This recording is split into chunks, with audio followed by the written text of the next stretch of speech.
सोच कर भी होगा अचंभा, पति ने कराई पत्नी के साथ उसके प्रेमी की शादी। क्या पति में मन में था अपनी हत्या का डर?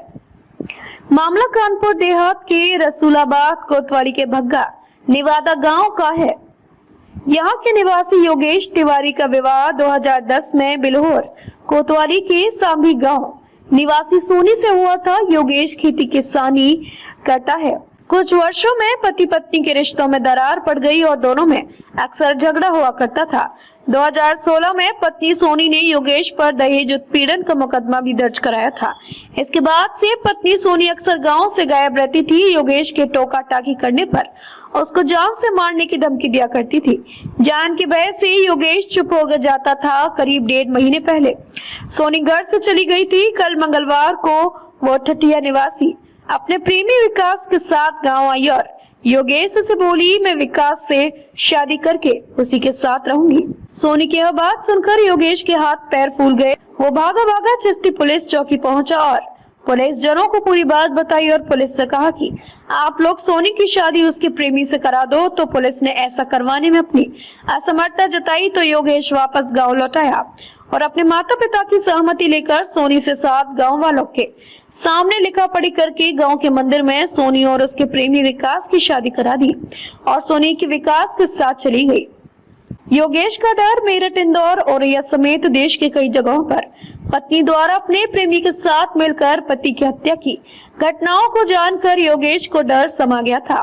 कहीं उसकी पत्नी सोनी भी अपने प्रेमी विकास के साथ मिलकर मेरी हत्या न कर दे। सो उसने खुद ही पत्नी की उसके प्रेमी से शादी करवा कर सोनी को उसके प्रेमी के साथ रवाना कर दिया। योगेश तिवारी, कुर्सी खेड़ा भग्गा निवादा। क्या मामला है ये? मेरी पत्नी जो है वो विकास द्विवेदी के साथ में उसके अफेयर थे, अवैध संबंध थे। कल वो आई और आके हमारे घर में घुस गई आके। तो हमने पूछा कौन है, तो उन्होंने कहा हमारा पति है। तो हमने उनको अपने घर से हमने कहा फिर जाओ यहाँ से। तो वो अपना उसको हमने निकाला तो उसने 112 पे उसी ने कॉल किया और पुलिस को जो भी अपना सूचना दी वो, और फिर इसके बाद वो वहाँ से चली गई और मंदिर में जाके अपना उन्होंने शादी कर ली जाके। आपकी शादी कब हुई थी? हमारी शादी हुई थी 2010। कितने बच्चे? एक लड़का है, लगभग 10-11 साल का है। हमने डर की वजह से सर हमने कोई विरोध नहीं किया और हमें उससे बहुत हम भयभीत थे, डरे हुए थे। हमारे माँ बाप सबको परेशान करके रखा था, हमको भी परेशान किए थे। तो साहब हम डर की वजह से हम कुछ बोल नहीं पाए वहाँ पे। और हमको ये धमकी भी देती थी कि तुमको हम जान से मरवा देंगे, तुम्हारे माँ बाप को मरवा देंगे, और कई बहुत प्रकार से हमको परेशान करती थी। इस वजह से हम इससे और डर के रहते थे। पुलिस में शिकायत करी? क्या नाम है आपका? हमारा नाम जयचंद्र सिंह, कौन सा गांव है? भग्गा निवादा। अच्छा, आपका जो विद्यालय है वो मानधाता निवादा शो कर रहा है, आप भग्गा? पुराना बुजुर्गी जो है मानधाता निवादा के नाम से ही लागू था, लेकिन इसको भग्गा निवादा अब ये जो है स्टार्टिंग हो गया तो भग्गा निवादा ही चल रहा है। आपके गांव में एक पति ने अपनी पत्नी की शादी प्रेमिका से कराई, क्या है ये मामला पूरा? ये मामला वो पत्नी उसकी जो है ना बार बार परेशान करती रही और वो जो है किसी को सवर कर लिया था।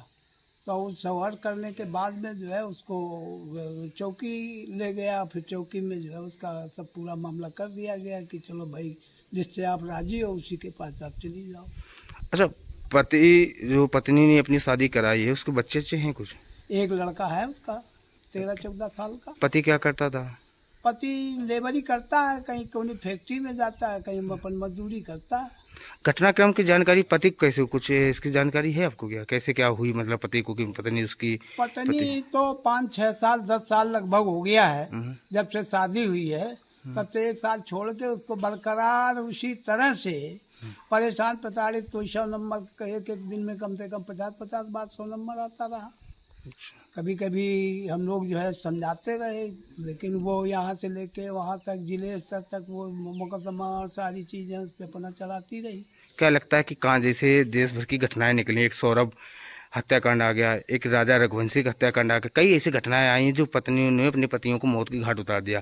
क्या उस घटना का कहीं ना कहीं लोगों अब के अंदर उसको डर है? किसी तरह से संदेह हुआ होगा तो उसने सोचा कि जब जिस पत्नी से इसकी प्रेमिका संतुष्ट है उसी के पास चली जाए, क्यों हमारा जान और माल का खतरा हो।